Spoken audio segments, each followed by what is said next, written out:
All right, before I share my screen, my name is Kristen Vanderlucht. I work in the clerk's office as the office manager, and I'm also the staff liaison for the Renters Commission. I'll share my screen now.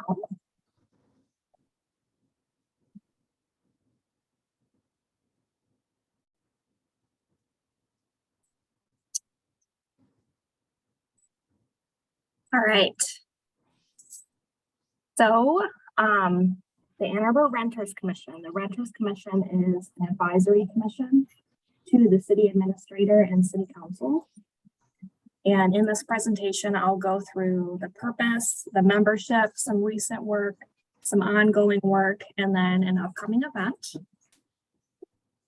So starting with purpose, the purpose of the Renters Commission is to advise the city council and the city administrator on matters that affect renters in the city.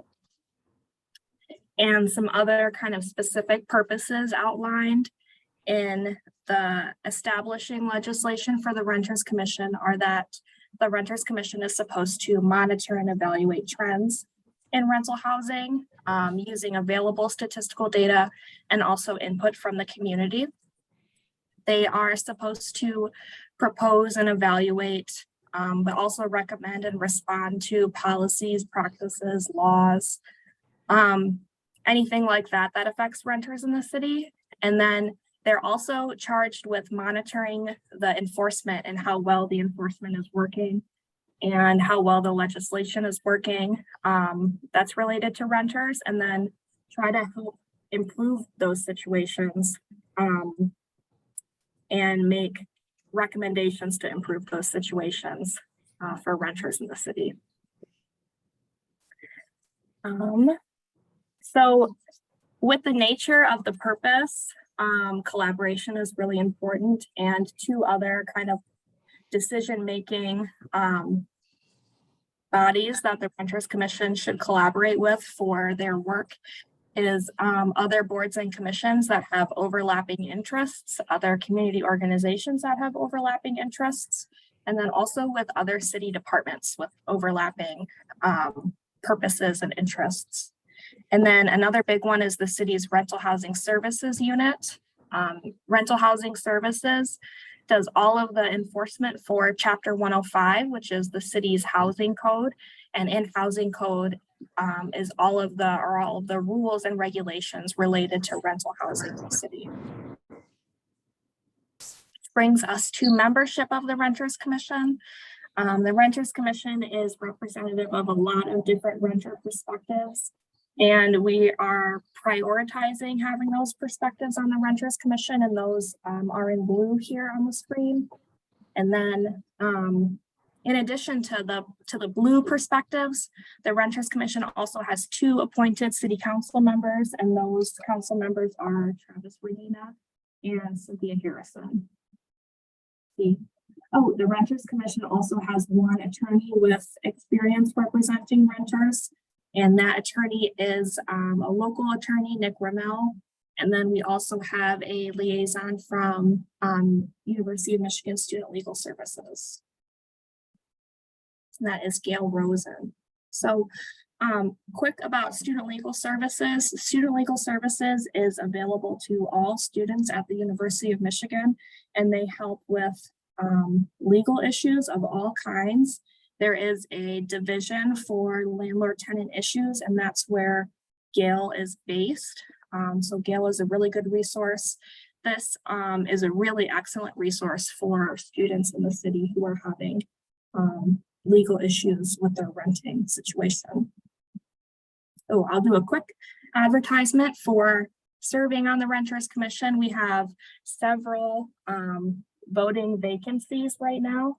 And so if you are not watching this presentation on a device that you would scan with, you can scan that QR code. It will bring you to be able to click on the link for the application to serve on the Renters Commission, or you can just go to a2gov.org/Renters Commission, where you can read about the Renters Commission and also apply there.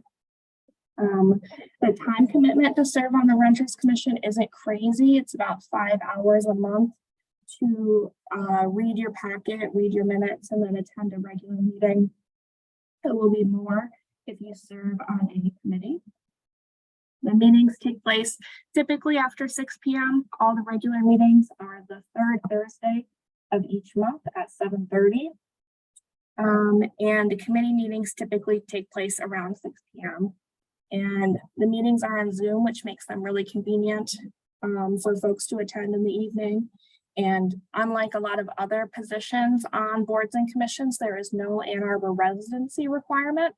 So you can live in the city, of course, but you could also live in one of the townships or in Ypsilanti, kind of anywhere in the area. So again, definitely consider applying. We are searching for, I think, 3 vacancies right now, trying to fill those up soon. All right. Transitioning into some of the recent work of the Renters Commission. Kind of the biggest thing recently is Section 8531 of Chapter 105, which is often referred to as right to renew and relocation assistance. I'll refer to it as right to renew for the rest of the presentation. And this came about in collaboration with some other organizations in the city. They drafted and recommended an amendment and addition to housing code, and that's what 8531 is.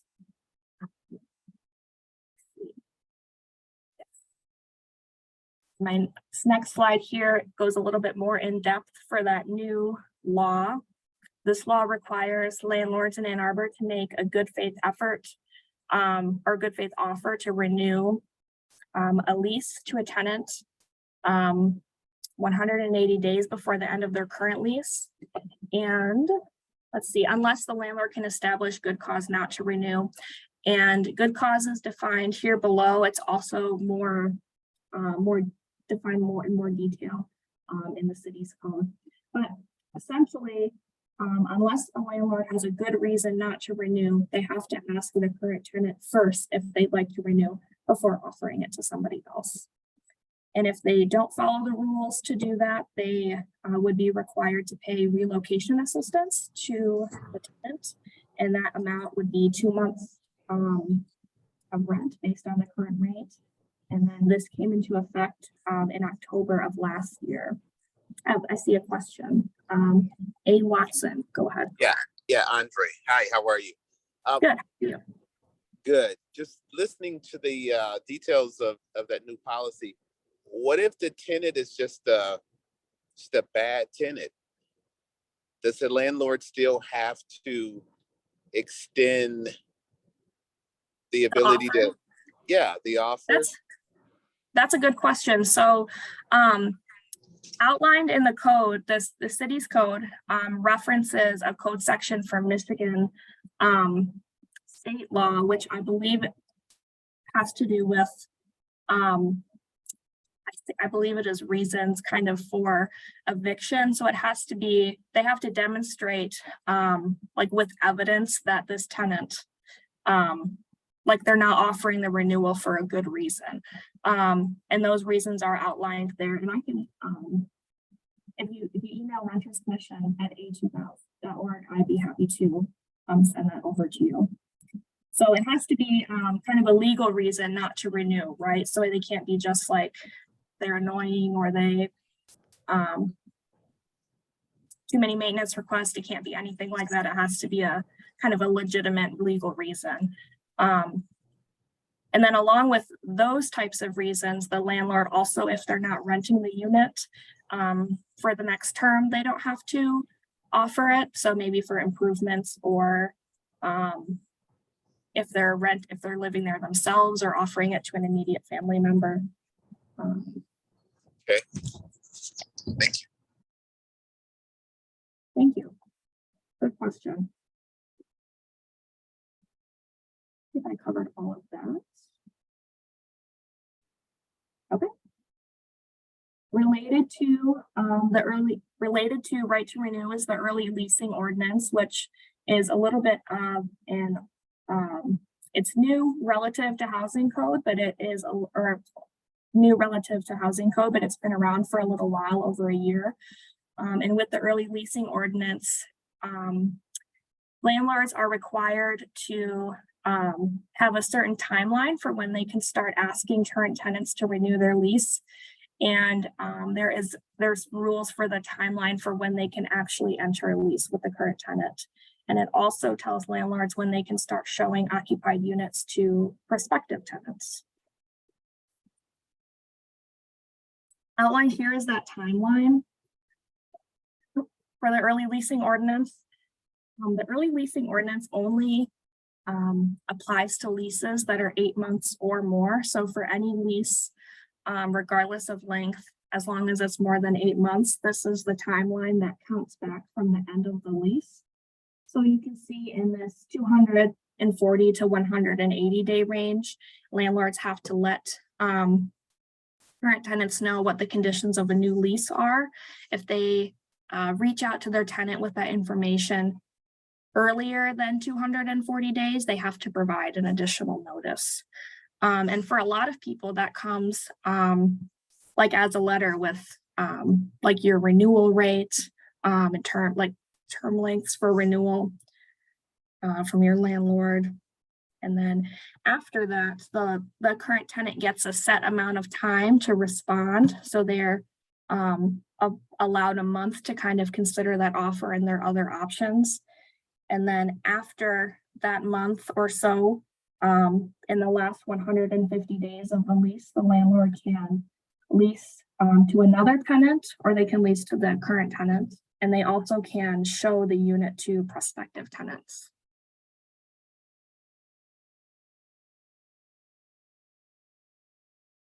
Okay. Oh, so both of these ordinances, these new ordinances related to rentals, are intended to work together to allow renters adequate time to determine their housing plans. And it gives them a little bit of pressure to be protected from landlords requesting them to renew really early in their lease. So kind of they get a little bit of extra time to decide, and then they also won't have their lease leased out from under them before they've even had a chance to consider. Moving into some recent work of the Renters Commission, aside from those two ordinances, they recently passed a resolution in support of an ordinance amendment to require carbon monoxide detectors in registered rental properties. They also released a draft study report of a common practice of charging, or what the Renters Commission considers common practice of charging waitlist fees and other fees, which they're starting to refer to as junk fees. And they are going to likely pass, they'll consider it next week, a resolution in support of banning natural gas in new residential development. Oh, real quick, the Renters Commission is an advisory commission, so they can pass resolutions to support work like the natural gas or like the carbon monoxide detector ordinance amendments, but they don't have the power to enact legislation themselves. So as an advisory commission, this is the type of work that is really kind of typical and expected of them to be supportive of initiatives that are within their purview and to support it in the form of a resolution. Oh, great. Another big thing the Renters Commission is always interested in is advocating for the rights and duties of tenant booklet. This booklet is provided by the City Clerk's office for free to landlords and tenants, and local law requires landlords to provide a physical copy of this booklet to tenants when they sign their lease. We do have an electronic copy online for convenience, but the best way is to get it in person from our office on the second floor of City Hall. So here's some work in progress items. The Renters Commission has a work plan that they put out every year, and these are items from that work plan that they haven't accomplished yet or that are kind of partially accomplished. They're still in the process of looking into right to counsel and how that's working in other communities. They are working to establish relationships with some other boards and commissions, as well as local organizations. they're going to see a presentation from the Human Rights Commission later this summer. And they sat in on a presentation with the Housing and Human Services Advisory Board late last year. Oh, and they're all kind of a constant work in progress is better understanding the city's enforcement process for registered rentals. The Renters Commission had an awesome opportunity last month to hear from staff from Rental Housing Services. So now they have a much better idea of how enforcement works in the city. Yes, they're also always investigating emerging renter issues, and thinking about some different recommendations or ways to respond. We hear from, the Renters Commission hears from residents in a lot of different ways, whether it's calling into a public hearing at a meeting or emails to the Renters Commission inbox. So any comment like that, any communication, the Renters Commission really looks over it and considers it. And they're always brainstorming ideas to help. And this last one, hosting engagement opportunities to assist with future work. Now that the weather is much nicer, the Renters Commission is really interested in holding events locally, outdoor events, other indoor events with residents or kind of just people in the area to help inform their work. Which brings me to this next slide about an upcoming event this weekend on Saturday at Sculpture Plaza. Some members of the Renters Commission will be there with a table, hoping to just have some conversations with people in the community about issues that they're facing. Conversations like this help the Renters Commission inform what they work on next. So that again is taking place on Saturday from 2 to 4 at Sculpture Plaza. And Sculpture Plaza is the brick area that is right by No Tie. And it's on the corner of 4th and Catherine. And it's also, I believe, across from the Detroit filling station. All right. Okay, so this is my last slide. This just has some additional ways to get some info about the Renters Commission. You can always contact the Renters Commission and ask any questions to staff or the Renters Commission. And that is, that email address is renterscommission@a2gov.org. And then the Renters Commission webpage is a2gov.org/renterscommission. And you can scan here or on the Renters Commission webpage, there is a sign up for email updates. And those updates typically are upcoming meetings or upcoming events. And then again, here is the QR code to scan to apply to serve on the Renters Commission.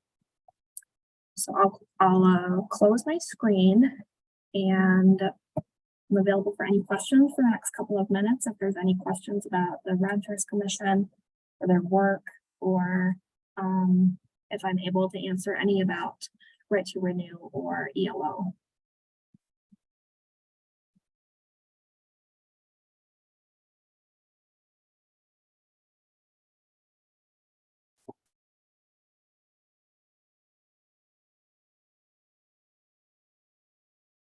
I'm not seeing any hands, so I can turn it over to Jackie or to Sarah, I guess, or Jackie and Steve for part 2 of City Clerk Night.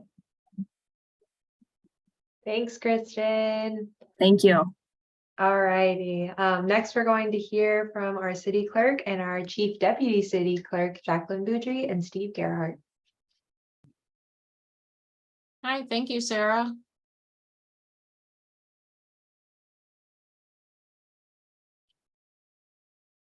I'll introduce myself. Can everyone hear me okay?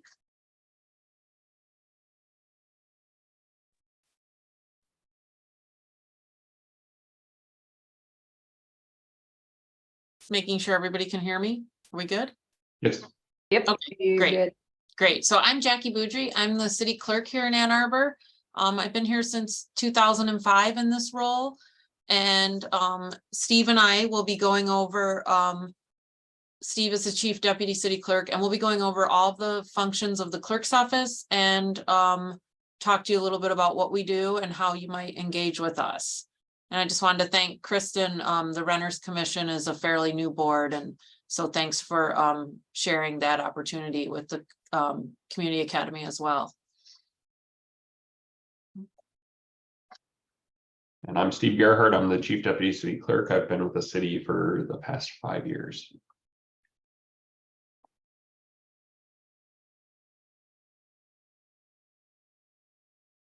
Okay, so what exactly is a city clerk? So in Ann Arbor, the city clerk is responsible for council agendas and minutes. We're on the second floor of City Hall. And so one of the major things that you might engage with the clerk's office is elections. But we do a number of other things. If you've ever had reason to ask for information from the city, that might come from a Freedom of Information Act. We also manage the Open Meetings Act and boards and commissions. You all know Sarah. Sarah works out of our office doing board and commission management. We also have a number of licenses and permits. We do accept local candidate filing for elections. And then we maintain the city's code of ordinances, which is basically like the laws that are passed at a local level. And then we also have our own city charter, which is a little higher level document than an ordinance book. And the charter is kind of like our constitution, again, at the local level. So we are what is called a home rule city. So under state law, we are allowed to pass unique ordinances and charter amendments that are specific to Ann Arbor. So we will get into specifics of each of these items as we move through the presentation. I'll just quickly say, so the three major duties of a city clerk would be the clerk of council, and that's the agendas and minutes, the record keeper, and that's again might be contracts. We keep the city's code on file. So we have a whole vault of document management here at the clerk's office. And then the final thing, as I said, is the chief elections official for the city. So those are like kind of the three things that you might think of when you think of a city clerk. And you might visit our office for any number of these particular items. So the city clerk is what is called a chartered position. So the clerk is listed in the city charter specifically as a position here at City Hall. So the clerk is also referred to as the clerk of council. And so the city clerk in the charter has specific duties. And one of those is to attend all of the city council meetings and to keep the city council's journal. So that basically means to keep the minutes. And the minutes of the city council are a permanent record. So you could come into City Hall and ask for copies of minutes dating back to the early days of the city government. We also partner with the Ann Arbor District Library, and some of those pre-1930 minutes can actually be found on the district library's website in digital form as well. So that is per city charter, one of the responsibilities of the city clerk. One of the other things in recent years about minutes is we used to not make the minutes particularly public until, so we would hold a council meeting, I would take notes, we would create the minutes, we would go back to council at the next meeting, and then those final approved minutes would be published on our website. And back in 2018, we had a council member ask why it took so long for minutes to be on the website. And that was our rationale, that they had to go back to the particular body for approval, and then they would be made public. And so what we changed was including city council as well as all the other boards and commissions. 8 days after those minutes are drafted, we put the draft document on the website, and then after their approved minutes, then we'll update that with the approval. But that council meetings and planning commission, some of the more popular boards that residents are interested in, that help to get that information out to the public a little sooner. So that was a change now that's been 5 or 6 years, I guess it's been at this point. So one of the major things that the clerk does is the work with city council.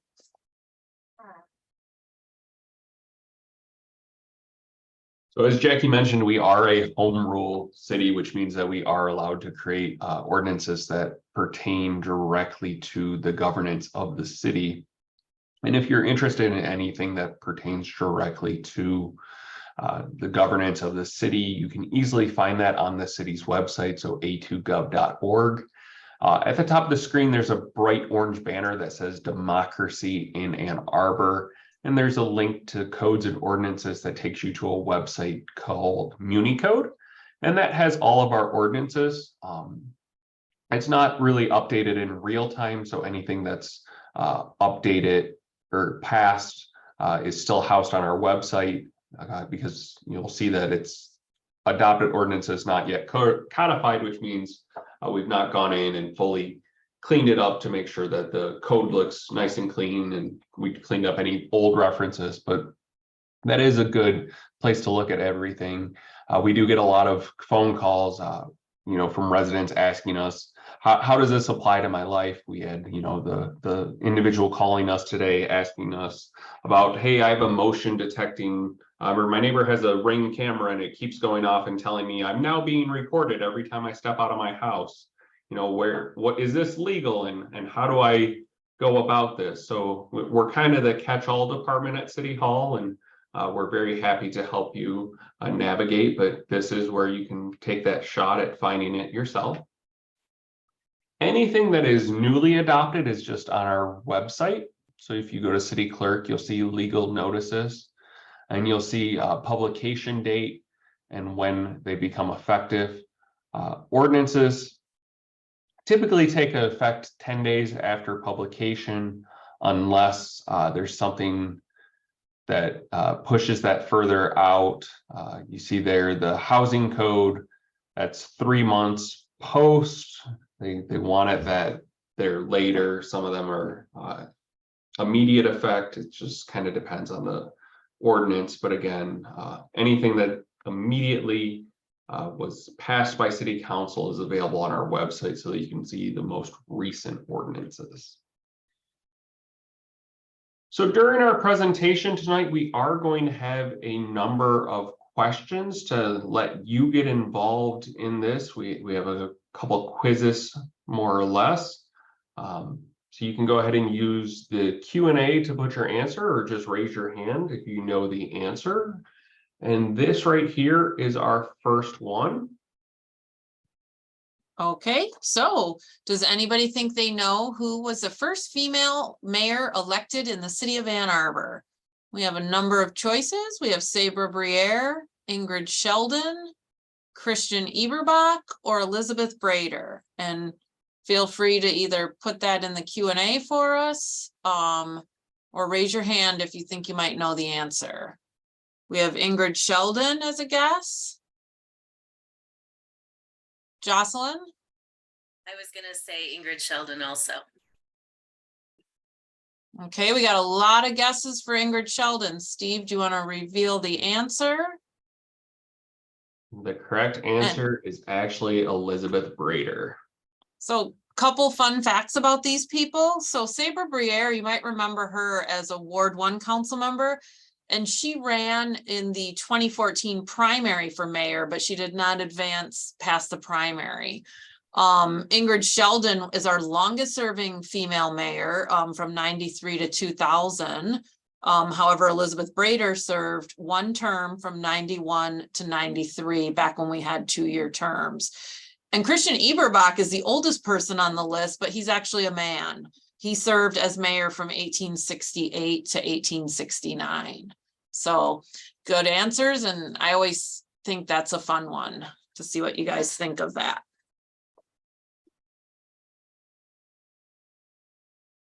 So obviously the whole point of Community Academy is getting yourself more involved with your local government, and there's multiple ways that you can get involved. You can attend a meeting, Agendas for all of our meetings are published on the city's website.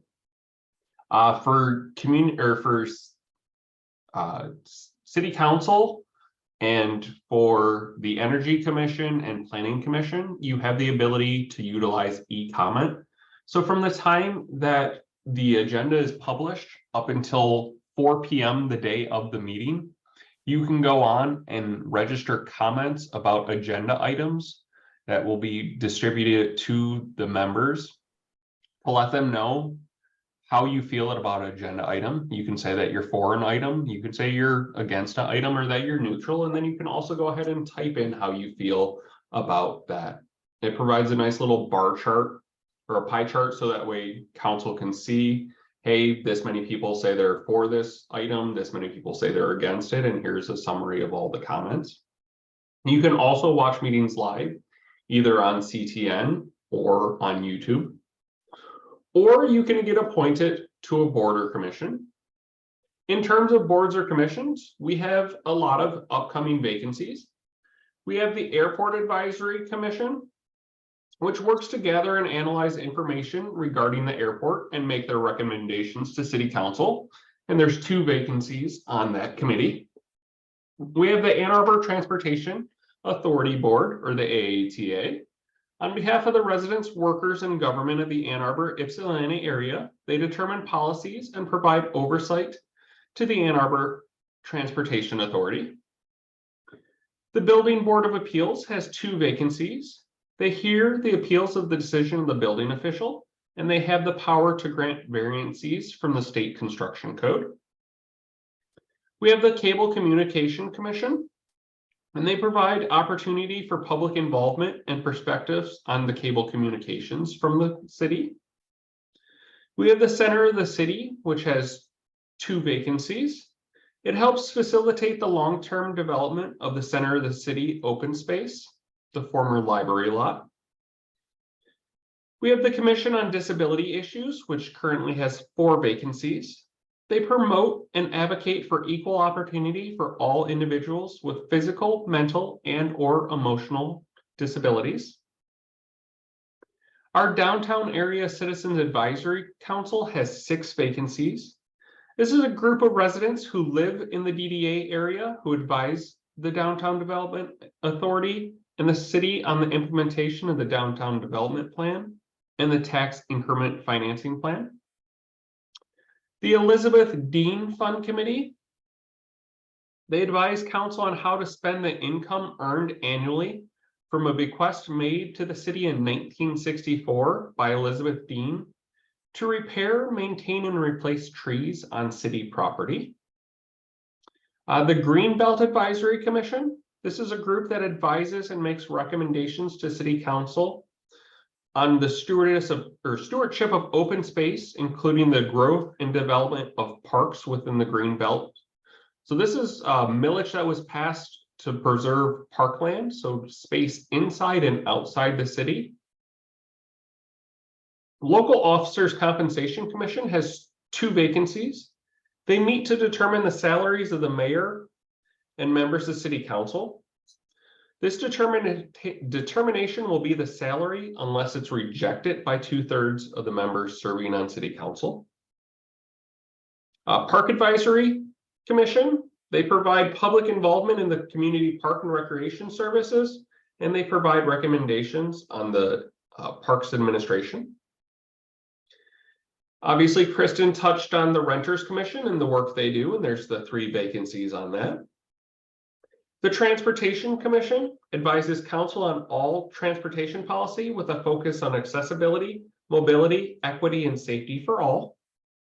And the Zoning Board of Appeals hears and decides appeals and authorizes the variances from the strict application of the zoning for off-street parking, landscape, street, stormwater, and fence ordinances within the city. So if you're interested in becoming a member, how do you apply, or how do you become a member of a city board? Quiz time again. Does anybody have a thought? You could ask the board or chairperson to appoint you. Apply with the city's Human Resources Department. apply using the city's boards and commissions application tool online, or the city administrator will call for applications when necessary. Can raise your hand or put that in the chat. People are saying online with the city's boards and commissions application tool. And that is absolutely correct. Good job, you guys.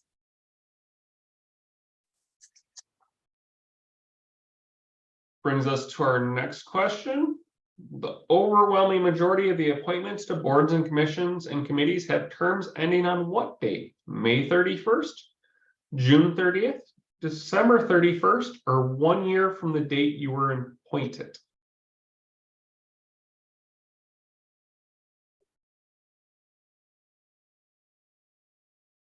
Anybody want to take a guess? You can raise your hand or put that in the chat.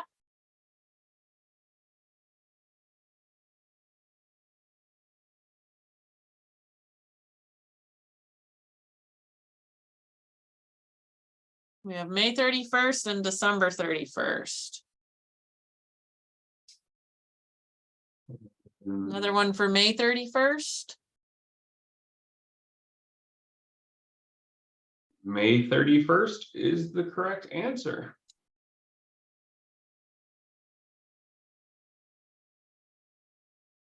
Okay, so back to a2gov.org. You can, on the home page of the city's website, under the democracy tab, an orange bar will, if you click on that orange tab, will drop down, and you can quickly go to minutes and agendas right from the city homepage. You see that little sort of double arrow that we're pointing at there. That just indicates that you'll be going technically to a hosted site. And where that will take you, if you click on the minutes and agendas, is to our tool that we call internally Legistar, and we publicly post almost everything that we do in our Legistar system. So you can search in the Legistar online tab, you can search for agendas and minutes of any of the city's boards and commissions. You can download PDFs of those documents. And you can also click on within the tool a calendar to see what's coming up on various dates. You can search for particular subjects, or you can scroll through based on a particular board and commission. And so any of the documents can be viewed online or can be downloaded again in PDF form. So you can access council resolutions, council agendas and minutes, and quickly see what's coming up on upcoming meetings, or again, you can search previous years or months. And if you take some time and look around on the Legistar tool online, you'll see that you can customize it to your liking. You can say, show me only things coming up in the next week or the next month, or you can have it set specifically to say, show me city council or any other board of your choice. So a lot of the work that we do without contacting us or without coming to City Hall, you can very quickly find on our a2gov.org website. And so this is a popular feature of the website because a lot of people are interested in, especially the work of city council, but of the other boards and commissions as well.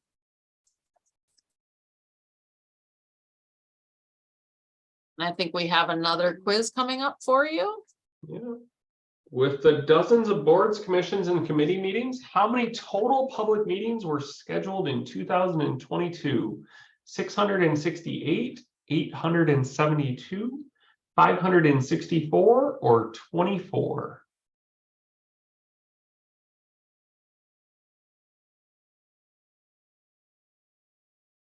We have a guess, 872. We have a couple for 668.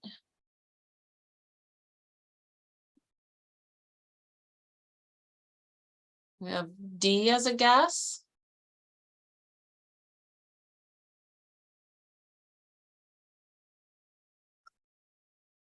The correct answer is actually 564 last year.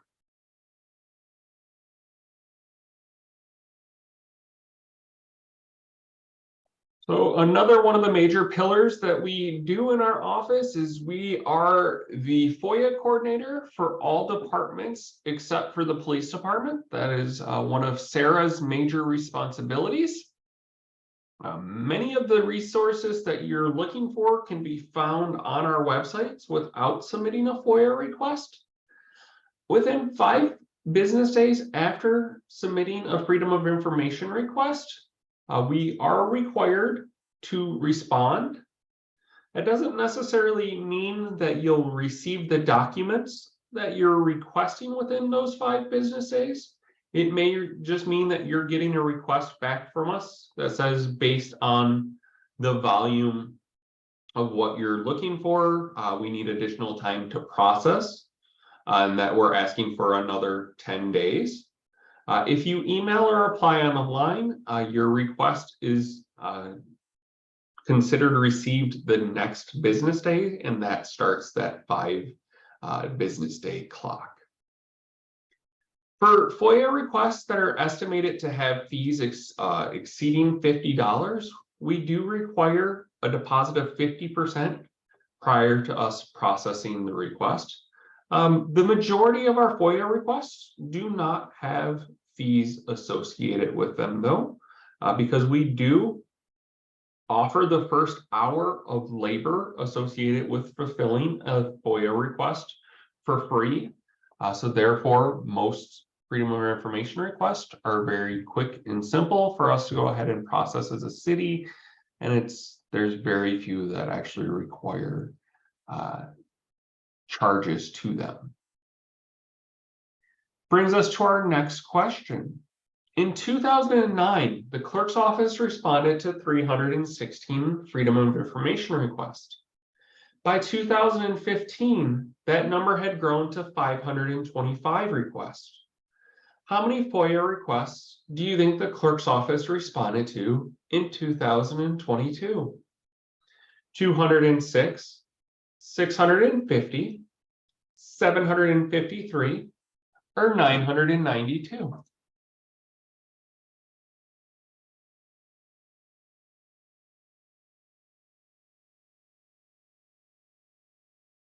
Any guesses? So we went from 316 to 525. Jocelyn, go ahead. I was gonna say 206, because that was during the pandemic. Either went way down or way up. No, people still had a lot of time on their hands during the pandemic. Somebody else is saying really high, 992. 650. Steve, do you have the answer?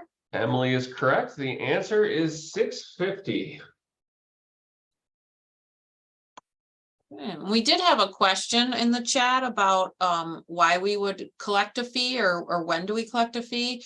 And so that's basically based on the amount of time. So a really basic FOIA request would be maybe you're looking for old building permits for your house or something, and we can easily pull those up in our online system and get those to you. Fire department reports are another one, pretty simple and straightforward.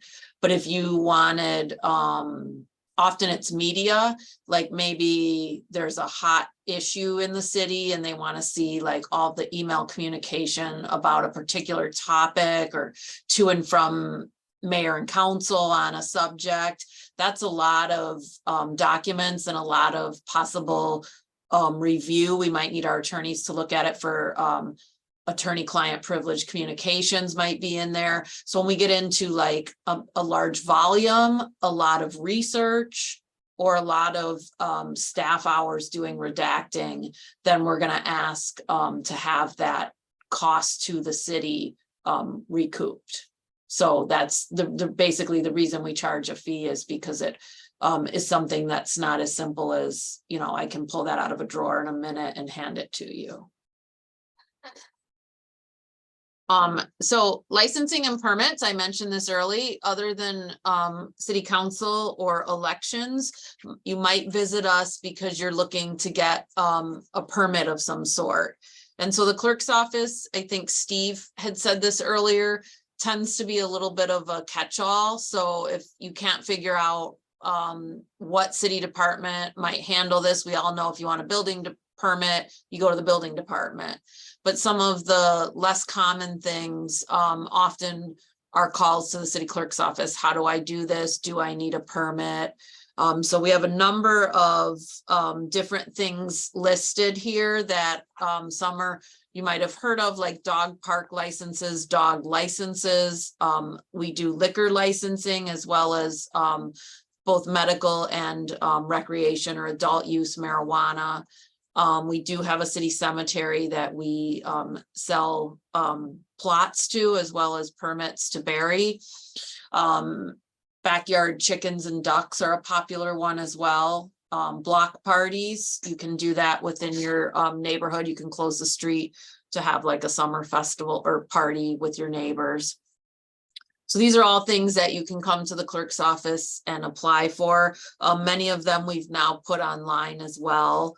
But I will just mention that the clerk's office, I said, was on the second floor, and we are open to the public from 8 to 5 Monday through Friday. So we are physically here. We're also, you can access us through email or online, and then also we are on the phones as well. But you will find members of our staff here Monday through Friday in person on the second floor.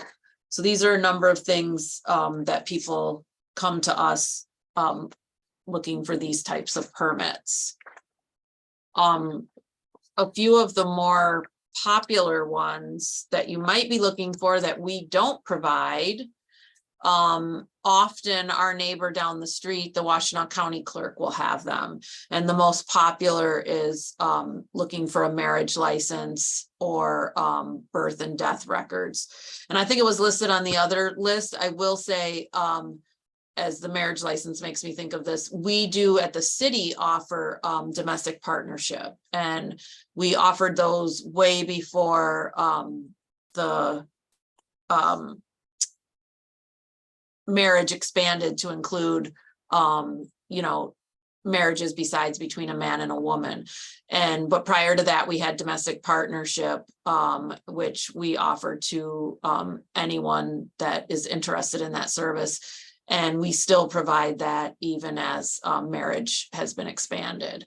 So traditional marriage certificate, county clerk, domestic partner would be our office. And our friends at the county clerk's office are at 200 North Main. So they're just down the street from us. The other thing that the county does that we don't do is if you're interested in applying for a passport, and then also concealed weapons.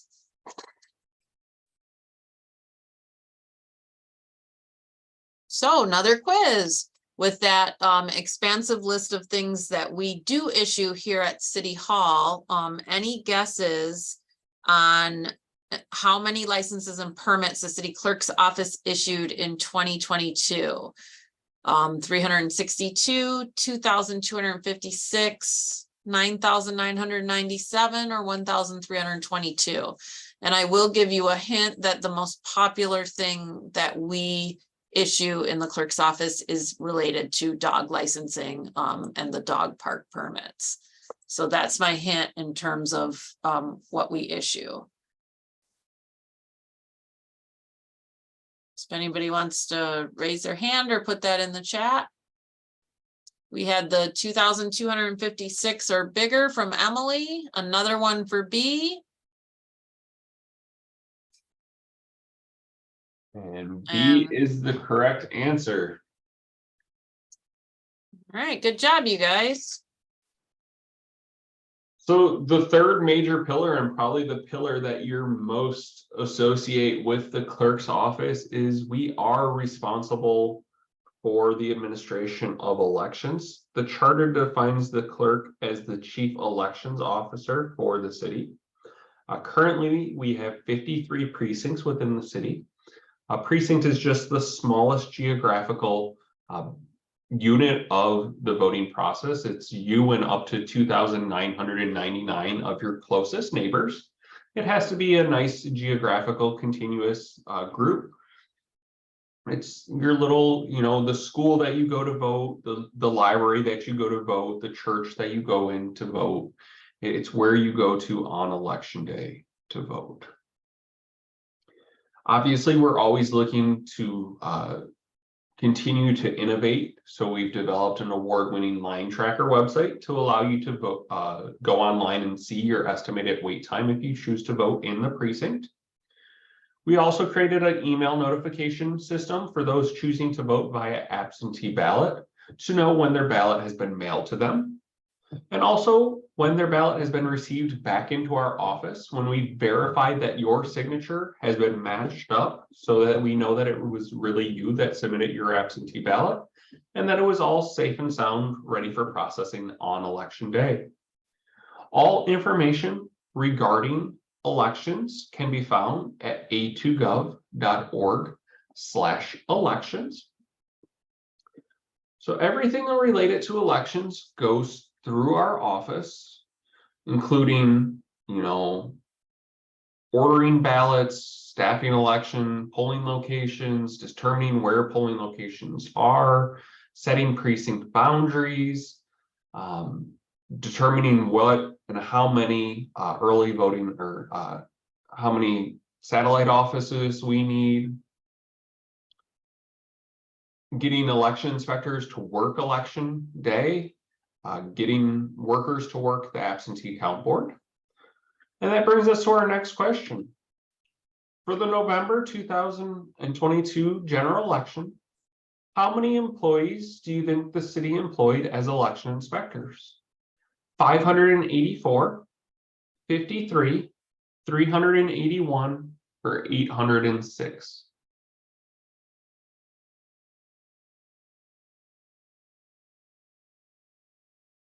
Any thoughts? Somebody has 53. B. So I'll just give a hint. So this would be all 53 polling sites as well as our absentee count board. And there is a minimum requirement under state law for at least 3 inspectors per location.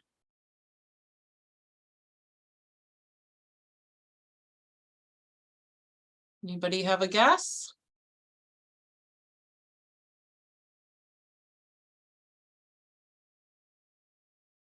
Nobody? 381. Steve? Correct answer is actually 584.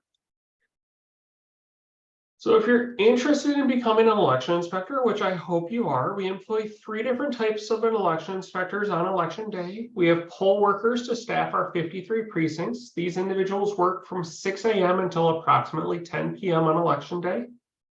We have absentee count board members who process our absentee ballots at a central location. They typically work 8 a.m.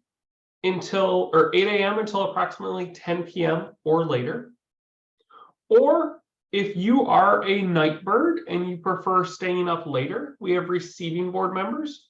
Receiving board members are the ones that are responsible for reviewing all the paperwork that is brought back from the precincts to check to make sure all the I's are dotted and all the T's are crossed and that nothing is askew.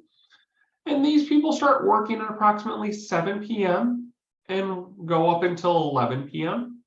The receiving board works in pairs of 1 Republican and 1 Democrat to again make sure that we're doing this in a bipartisan way so that everything is done in a nice and orderly fashion. Election inspectors must meet the following requirements. They must be a registered voter in the state of Michigan, if over the age of 18. You can be appointed at the age of 16 or 17. You must be willing to declare a political party preference. It doesn't have to be Republican or Democrat. We'll take any of the 7 political parties that are officially recognized in the state of Michigan. Independent is not a recognized political party in the state of Michigan, just because they don't receive enough votes as a political party to be recognized. So we get things in Michigan such as the U.S. taxpayer, the taxpayer working class, libertarian, natural law, Green Those are the Party, political parties. the Green Party. Green, Libertarian. And you also cannot have been convicted of a felony or an election crime. So elections have been changed. Sorry, Jackie, that's your slide. Oh, that's okay. So, the elections in the last couple of years, we've had a number of citizen-driven initiatives that have changed how elections work in Michigan and what opportunities voters have. In November of 2018, so this would have been not this last midterm, but the election prior to the last presidential, Proposal 3, which was commonly referred to as Promote the Vote, passed and became part of the Michigan Constitution. This was a very popular initiative. It was passed by over 2/3 of Michigan voters. And so this brought about a number of changes to the Michigan Constitution and then election law, which dictates how we run elections in the state and then locally here in Ann Arbor.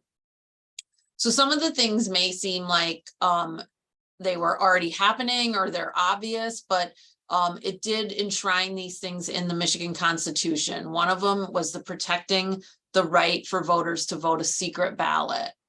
The other thing at the time we had some back and forth on was the option that you have in a general election to cast a straight party vote.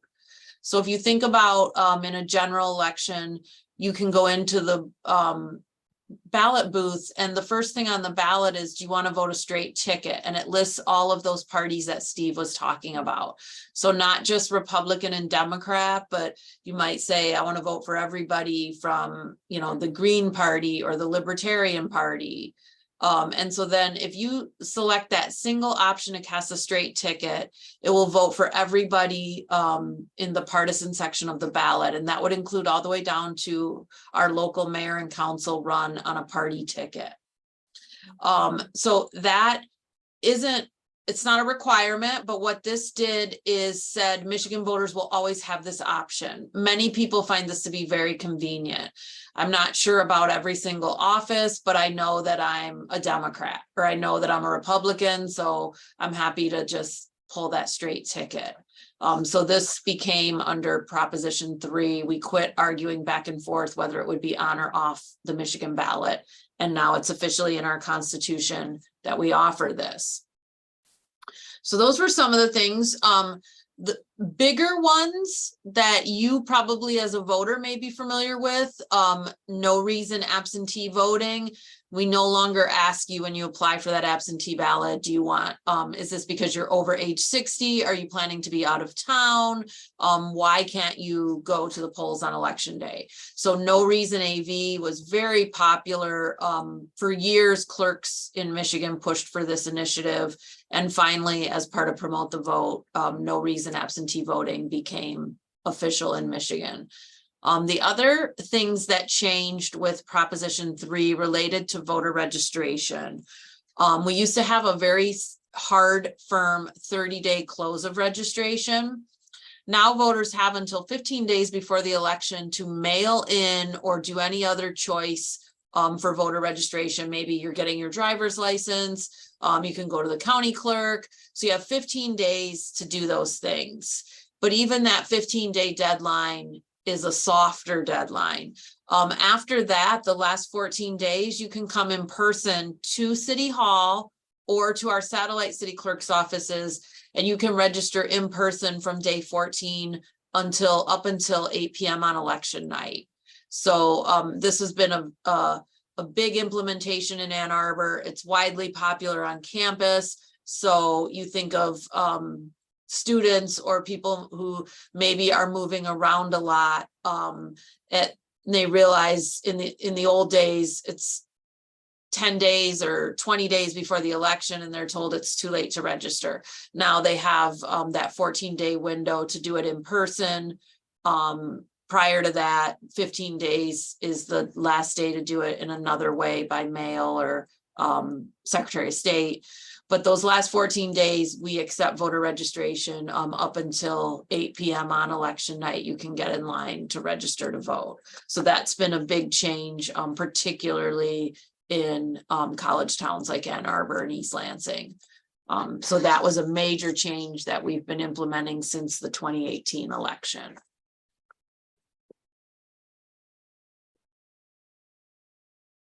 Dave? And as Jackie mentioned, proposal 3 brought around the implementation of same-day voter registration. So if you see in the lower right-hand corner, here's an image of, or the lower 2 corner pictures are actually images of our our satellite offices, because we really did reach out in both 2020 and 2022 to set up satellite offices on the University of Michigan campus, because that new expanded opportunity to allow in-person registration within the last 15 days prior to election day. So we wanted to make it as easy as possible for students to get registered. So we did reach out. So those are images from that process. That top image, you see our staff. That's an image of one of our many mailings of absentee ballots out to residents that requested an absentee ballot. So that's just us preparing it to go to the post office, one of the numerous times that we went to the post office. So for the 2020 November election, or 2022 November election, there were almost 56,000 ballots cast, which represents just over a 48% turnout in the city of Ann Arbor. 32,000 of those ballots were cast via absentee ballot.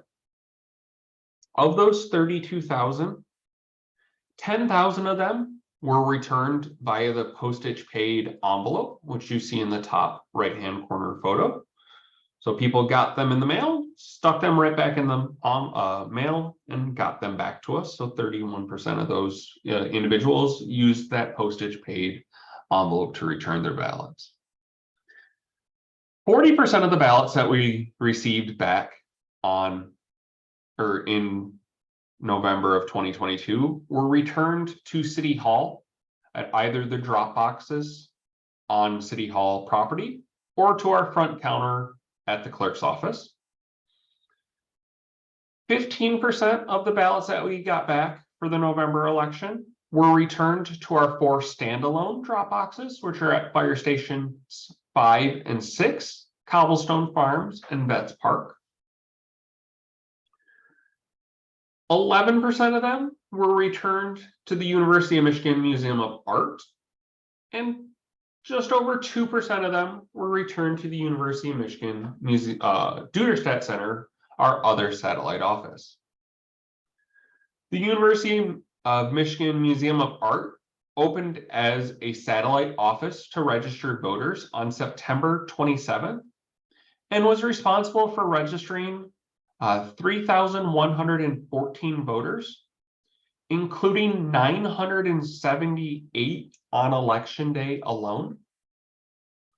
Duderstadt opened on October 12th and registered 794 voters while it was open, including 487 on election day. City Hall registered 755 voters in the last 14 days prior to the November 22 election, including 417 on election day. And I think the most amazing stat of all from the November 22 election is that 100% of all the voters who registered in the last 14 days leading up to the election cast a ballot. 89.9% of those got an absentee ballot and returned it, and just over 10% voted in their precinct on election day.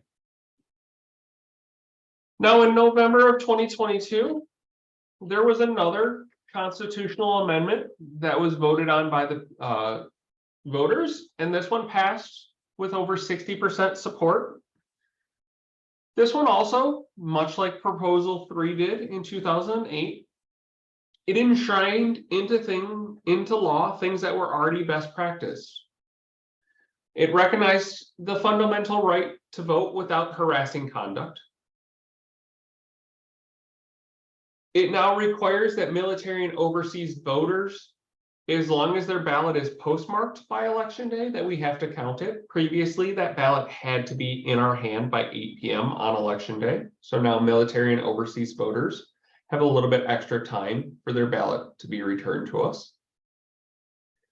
It enshrined the right that voters have the right to verify their identity with a photo ID or sign a statement, which was already the practice. It now says that you have the right to sign a single application to vote absentee in all elections. So rather than having to fill out a form for every single election, you now have the ability to sign once and be permanently mailed absentee ballots unless you stop returning them for 6 years. It requires state-funded absentee ballot drop boxes and postage paid absentee applications and ballots. So further expanding on what we already did. It provides that only election officials may conduct post-election audits. So in the name of election security, we already do post-election audits, but it says that only we as election officials can be the ones doing it. No third-party forensic audits. It requires 9 days of in-person early voting for all federal elections. So rather than us saying that we have early voting where you got an absentee ballot and you gave it back to us and we weren't allowed to actually process that until election day, we'll now have 9 days of true early voting. You'll be able to get your ballot 9 days ahead of the election and put it into a tabulator just like you would on election day. It codified that donations can be accepted for the funding of elections, but we must disclose who funded the election. And it also codified that canvass boards must certify the election results based only on the official record of votes cast.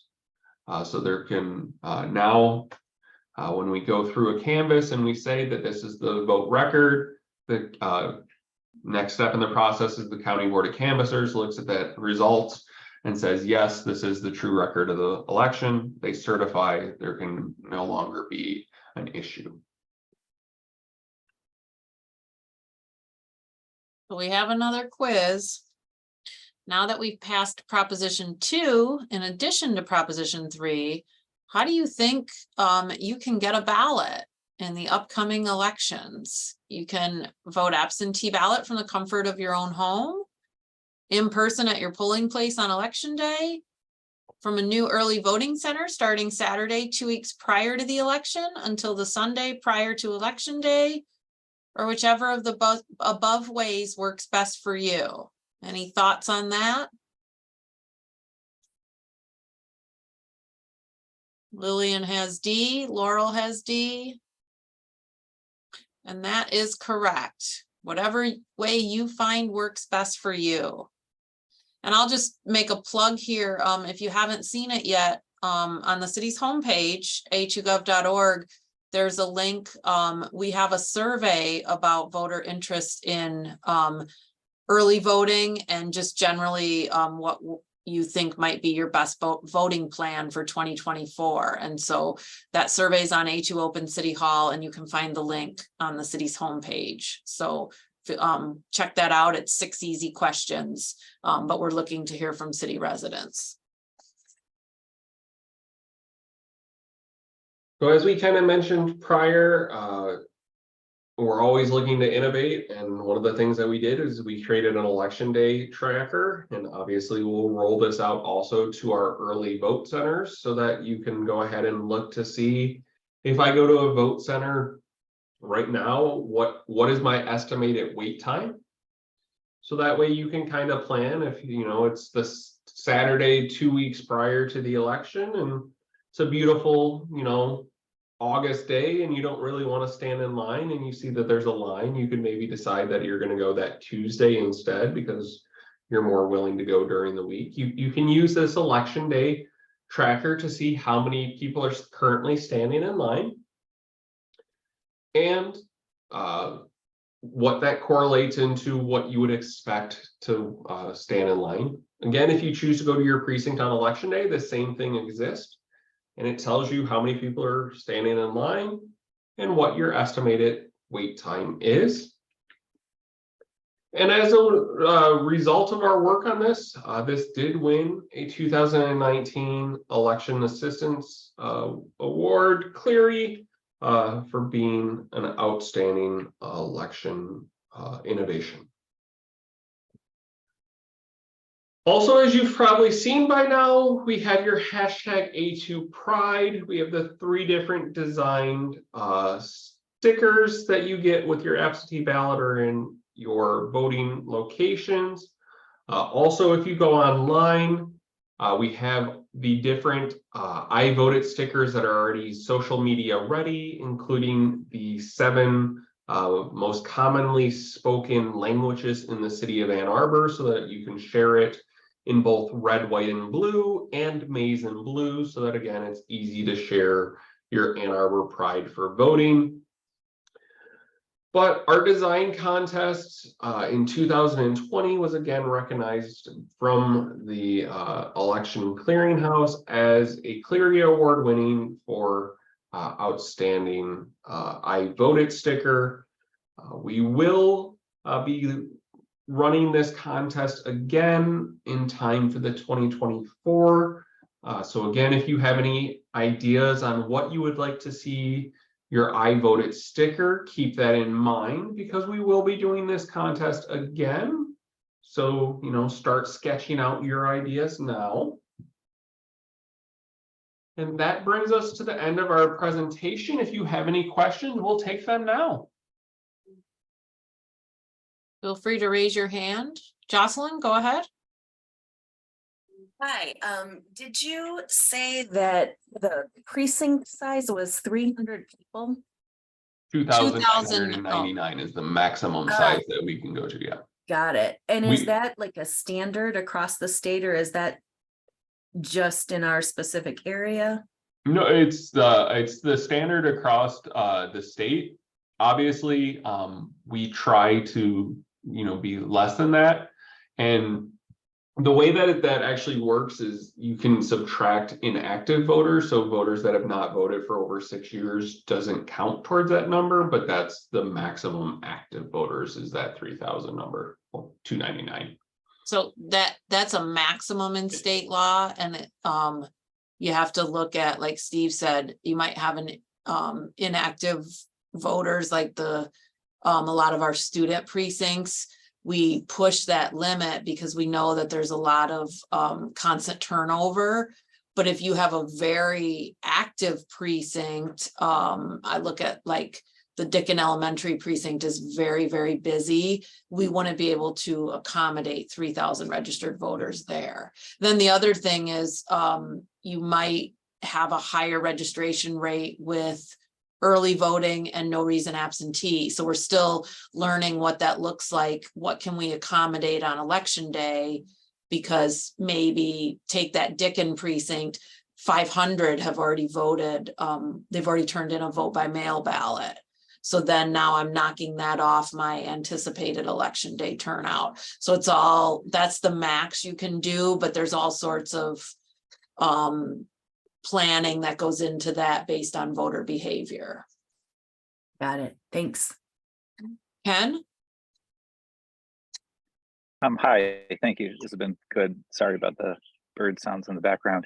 Who pays for all of this? Do you get funds from like the county, state, or federal government to cover the elections, or is it all from Ann Arbor? For some of the new provisions that Steve talked about that just recently passed, there is a requirement, like new ballot drop boxes are state funded. The postage, which Ann Arbor was previously paying for, even though it wasn't required, now the postage paid mailing of applications and ballots will be state funded. So some of the things that came about in the Proposition 2 in 22 have a a price tag attached that says the state will help fund. But mostly elections are paid for at the local level. We do share the county has some responsibilities that are separate from the city. So the county is responsible for printing ballots for us. So the printing of ballots is a county cost. Hiring poll workers, machines, the tabulators, all the absentee ballot supplies are a city cost. So the not mention that there is some sharing with the county, but most of the costs have traditionally been locally funded. And now there's new reforms that give better access for voters, and some of that is coming from the state. And I said that the tabulators were a city cost, but in the last couple of purchase cycles, there's been Help America Vote Act funding, which was a federal legislation that passed following the 2000 presidential election. And the state of Michigan has been very good at managing that money. And so there's still sharing that with some of that HAVA, as we call it, the Help America Vote Act funds. They're still sharing that with some of that with us. And part of that has been the help with purchase of voting equipment. And so often it's not enough. And so the city will say, we would like to have, maybe 10 more tabulators to make sure we have enough for our operations. But there was some cost sharing with the state in that sense. And all at a higher level, they got a lot of their funding from federal initiatives. Okay, thank you. You're welcome. And also I would say this, we're currently not slated to have any elections this year. If anybody was to call a special election, whichever taxing authority called the special election would be responsible for the cost associated with it. Next year, with the August primary and November general, will be responsible for the cost of it. The presidential primary, because it's basically a function of the parties will be bearing the cost. So it will get reimbursed a little bit from the state for the presidential primary. Any other questions? Oh, I think we have something in the chat. Don't know how prepaid postage works. Does the city save money when people return their ballots in person? This is a good question. So yes, we have a postage account. So you see that envelope that Steve had the photo of. We're not putting a stamp on it that if you put it in a ballot box, that stamp would just be wasted. So that barcode on the return envelope, we're only charged if that hits the post office. So if you take our mail-in ballot and hand it back to us in person, we wouldn't be charged. Or if you put it in one of our secure drop boxes, we wouldn't be charged for it. And so we were already paying that locally, but now that will flip over to a state funded permit. And that will allow some of the smaller clerks who said, I wasn't able to provide postage because I don't have a what's called like a high volume bulk rate account. So if those local clerks in a small township were wanting to pay for postage, they were literally putting stamps on envelopes. So now the Secretary of State is looking into, we'll have a that return ballot, instead of hitting Ann Arbor's return mail permit, it will hit the state of Michigan's.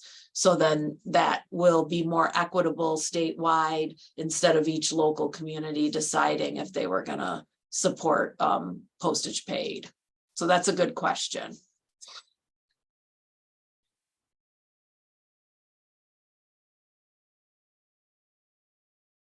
Jocelyn again? How much does an election cost? And with the federals being paid for, at least in part, by the parties, does it end up cheaper than just a local election? So the federal election is not paid for by the parties. The presidential primary, we get reimbursed by the state. So we don't have when we get reimbursed, it's for anything above and beyond our normal cost. So like, for instance, I do a lot of work on that presidential primary, but they don't reimburse for salaries. They do reimburse for, we have AFSCME unionized workers, and if they work overtime that we wouldn't have ordinarily paid, we can bill back overtime. The poll workers are a direct cost. We hired 500 people and here's what we paid them. So anything that's not already being paid in the normal course of business by the city, we can bill. So without including staff resources and anything that we pay for, like we couldn't bill for tabulators or anything that we can reuse. So we use, 50,000 envelopes, we can bill for 50,000 envelopes. But if we bought new voting booths, that's something that they consider you'll benefit from that for your own elections.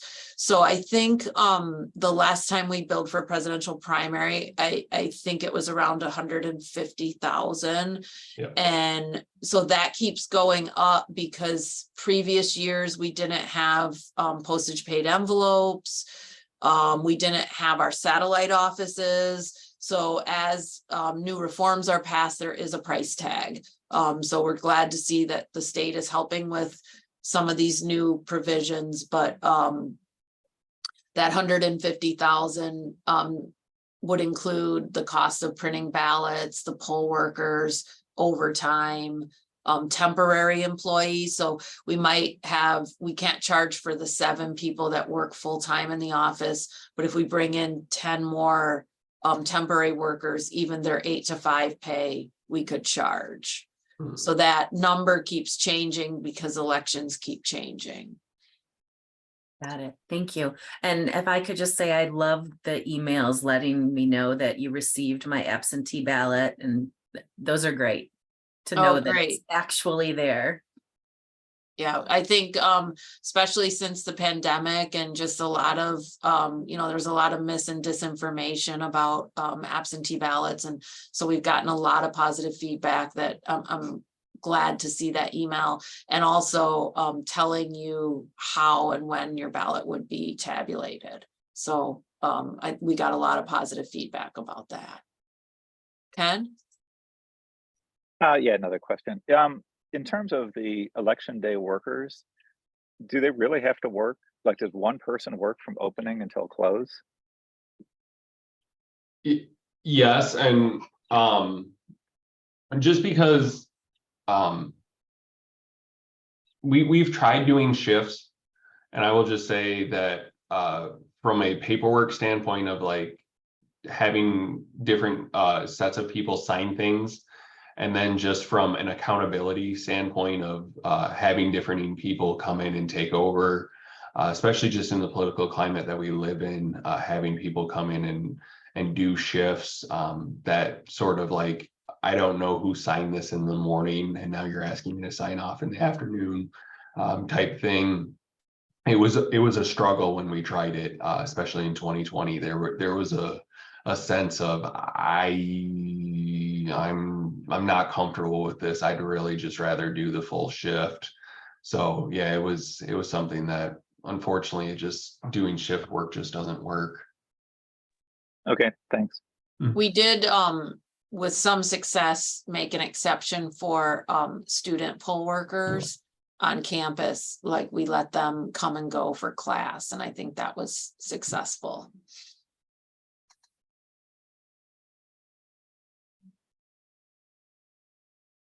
Any other questions?